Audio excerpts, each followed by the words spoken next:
C'est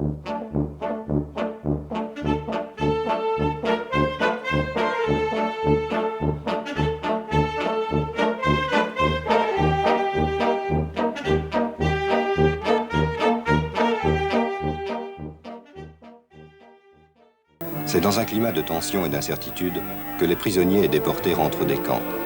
Parmi eux, un homme va jouer un rôle déterminant dans l'histoire de l'énergie électrique et gazière. Il s'appelle Marcel Paul. Ancien électricien, militant syndical, glorieux résistant, Marcel Paul est nommé ministre de la production industrielle dans le gouvernement de l'automne 45. Un gouvernement de redressement national auquel participaient socialistes, communistes et MRP. Le nouveau ministre se met immédiatement à la tâche. Nationalisation. Le mot est lâché. Des milliers de travailleurs de l'électricité et du gaz ont une chance sérieuse de voir aboutir une revendication formulée la première fois en 1919. Une revendication que le Front populaire de 1936 n'avait pas pu faire aboutir. La nationalisation, c'était une question de bon sens économique. Le général de Gaulle en était convaincu. Le 24 mai 1945, il déclarait « L'année 1945 ne sera pas achevée que le levier essentiel de l'électricité ne sera placé entre les mains de l'État. » Le principe de la nationalisation semble faire l'unanimité, sauf bien sûr chez les patrons des sociétés de gaz et d'électricité et auprès de leurs actionnaires. Est-ce qu'à l'époque on avait l'impression d'une spoliation?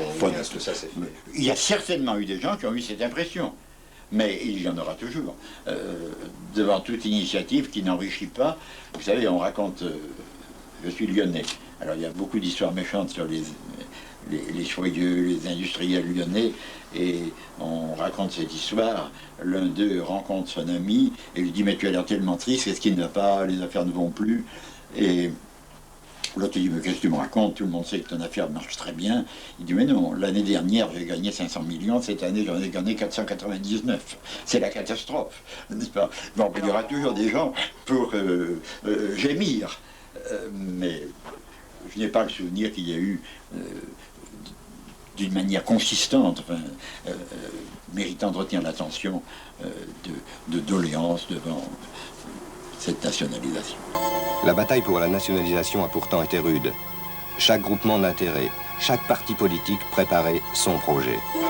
Pendant ce temps, les patrons organisent la rétention de la production et le stockage, afin de maintenir les taux de profit. En 15 jours, cette commission avait fichu en l'air ce projet du Conseil national de la résistance et CGT, et devant la menace d'une grève générale, Marcel Paul a réussi à imposer la signature du projet par De Gaulle. Le gouvernement vous propose de prononcer la nationalisation du gaz et de l'électricité. Dans la période difficile où la France ruinée doit rassembler tout ce qui lui reste de ressources et de vigueur pour restaurer son économie, il faut développer la production d'énergie. Enfin, le 8 avril 1946, le projet de loi est adopté, la Société nationale de gaz et d'électricité vient de naître, elle s'appellera EDF-GDF. Chantez, compagnons, dans la nuit, la liberté vous écoute. Motivé, motivé, il faut rester motivé. Motivé, motivé, il faut se motiver. Motivé, motivé, soyons motivés. Motivé, motivé, motivé, motivé. Ici, chacun sait ce qu'il veut, ce qu'il fait quand il passe. Ami, si tu tombes, un ami sort de l'ombre. Il faut relancer l'économie, répondre aux nécessités immédiates et aux besoins futurs. Il faut rapidement remettre l'appareil de production en état de doter la France d'un potentiel énergétique à la hauteur de ses besoins.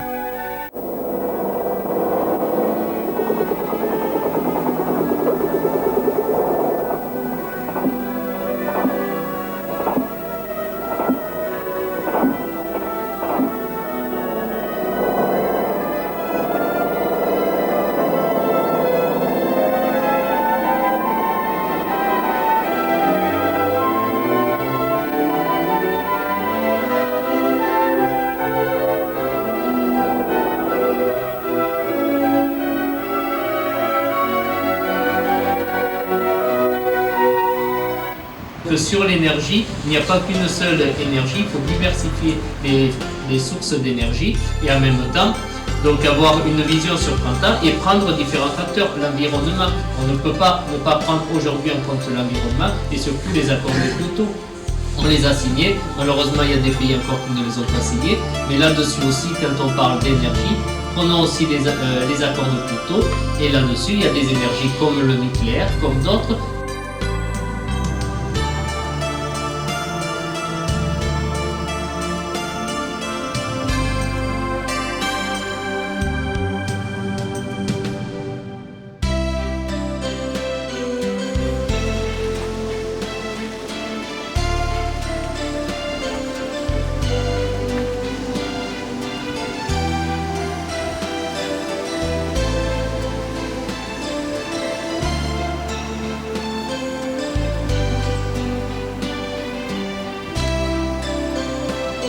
Rompre avec le passé et inventer de nouveaux rapports sociaux voulus par les forces politiques de la libération. Il a été décidé d'affecter 1% des recettes pour les actionnaires et le personnel par ces syndicats a obtenu le fameux 1% qui sert à alimenter les œuvres sociales. Dès l'été 47, des milliers d'enfants d'EDF-GDF découvrent la joie des vacances. Et rapidement, le Conseil central des œuvres sociales organise des vacances pour tout le monde, des centres de santé et de retraite, une mutuelle, un système d'assurance, des cantines, une organisation culturelle et sportive sans précédent, ce n'est qu'un début.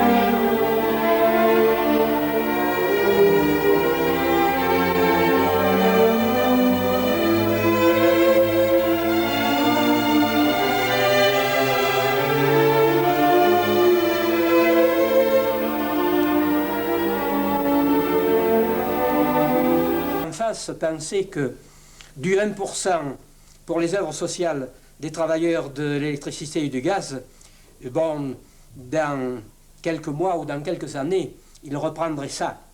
Ils n'y ont pas encore réussi. Qui vivra verra, le temps roule, qui vivra verra, quel sang coulera.